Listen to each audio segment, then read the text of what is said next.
Once upon a time, summer breaks meant dusty village roads, home, golden beetles, and fireflies that slipped into our bedroom at night. Once there lived little sparrows on our roof. Before the roof, cemented and strictly meant no space for nests. I I write them letters. Dear little sparrow, you left unnoticed. I wonder if you still remember home. If home means something more than your forefathers' distant memory. Home isn't always a place. Sometimes it is that 2-second silence to the question, so where do you come from? Sometimes home has no roof but a hand to hold on to. Such fragile is our existence, dear sparrow. We are dewdrops on a blade of grass, endangered,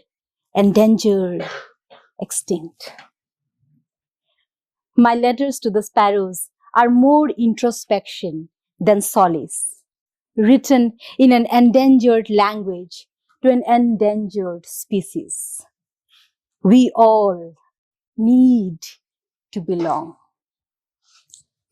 Google says a language dies every 14 days. A species is wiped away every 9.6 minutes. We rarely realize that a species is biologically equivalent to the entire human race. History, art, Mozart, networking, information lost without a trace, evaporated like the dewdrops under the sun. That is extinct. When the crusade came, the Phoenicians, who gifted us our first alphabets, fled inside a dead volcano for life.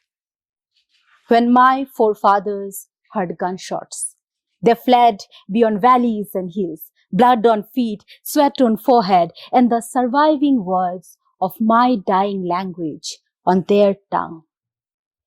They planted the family tree on this land, named it home. No soil, dying roots.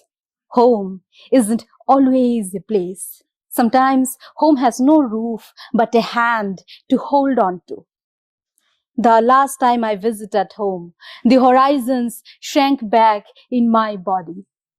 There was no raindrop, no sparrow, not a single voice echoed in my mother tongue. Only a prelude to our eventual insignificance.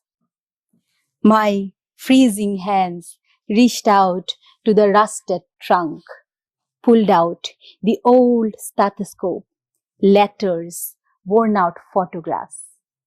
I placed the stethoscope on my heartbeat, fingertips on pulse, and heard the chorus of blood rush. Home, home, home. Throughout my entire life, home has been my most crucial question, my most crucial answer, and the most profound part of my identity. Growing up in a town where no one except my parents and my younger brother who spoke my mother tongue, I always questioned, why do I need to learn the language? Why can't I choose any other language as my mother tongue and shape my identity accordingly? But I didn't complain much because my own mother tongue became the perfect Morse code or Dothraki between me and my brother. We could easily pass secret messages in public while playing games. And when we had visitors from our native places, we would rush to our parents and say, look, someone who speaks like us has come. According to UNESCO, the highest number of endangered languages are in India. And within India, in Northeast India. I am a speaker of one of those languages, Vishnupriya Manipuri. Two words that have come with their own series of questions and answers. And apart from the languages listed by UNESCO, there are other languages that are endangered and not listed. Endangered sign languages. Alipur village sign language is one of them. Let's imagine a village that has been completely silent. No ritualistic music, no folk tales from their grandparents, no performance arts either. And this is the reality of a language every 14 days. When a language dies, a rich and vibrant part of human civilizations gets erased from the world permanently. Permanent.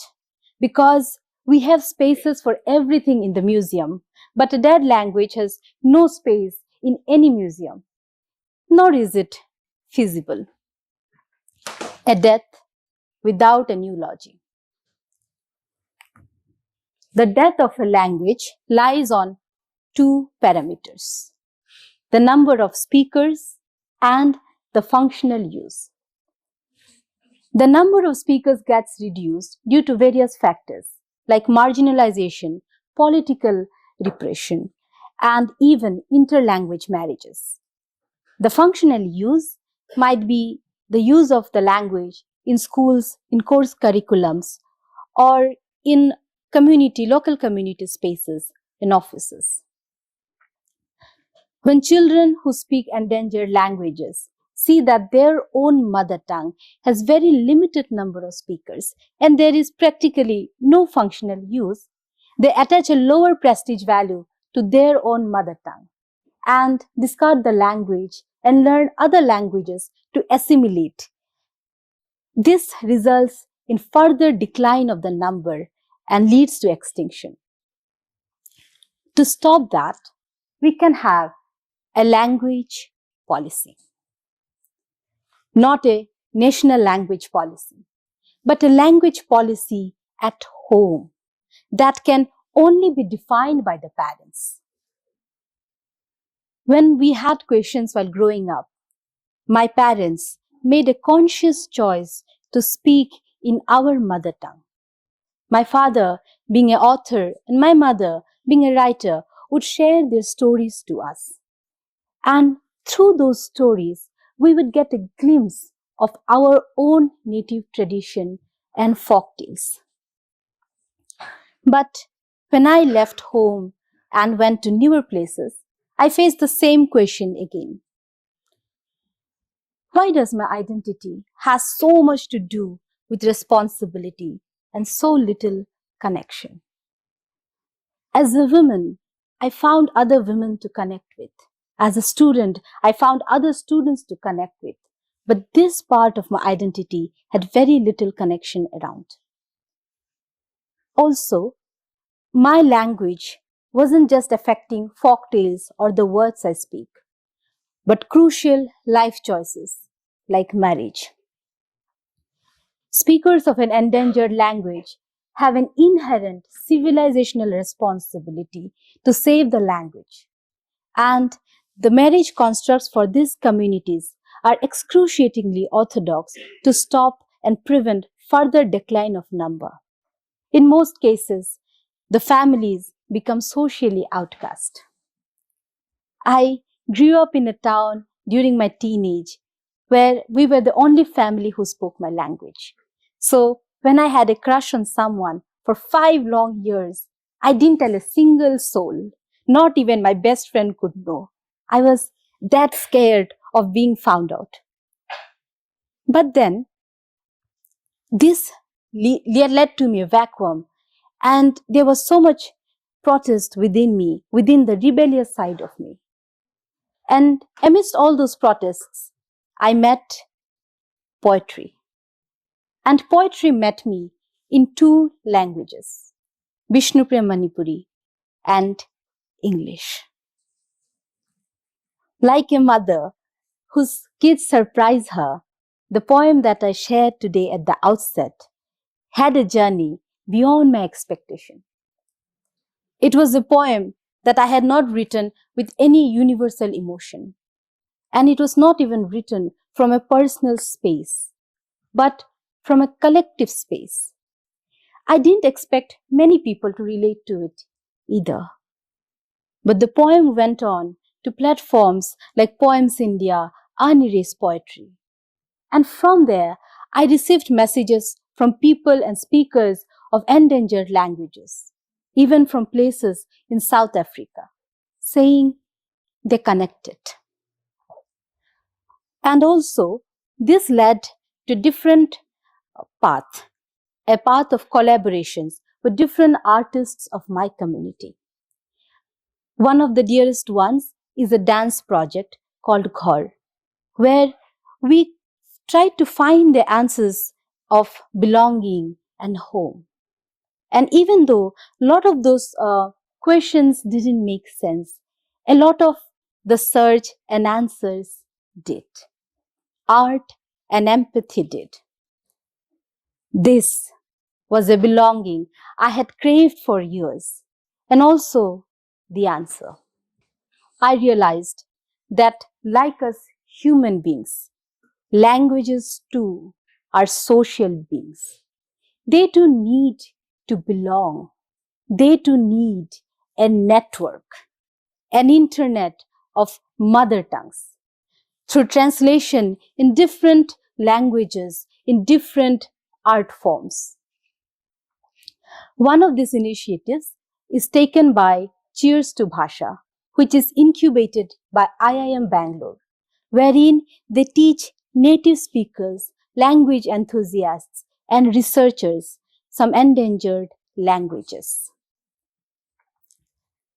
I found my answer in art and network, away from main media.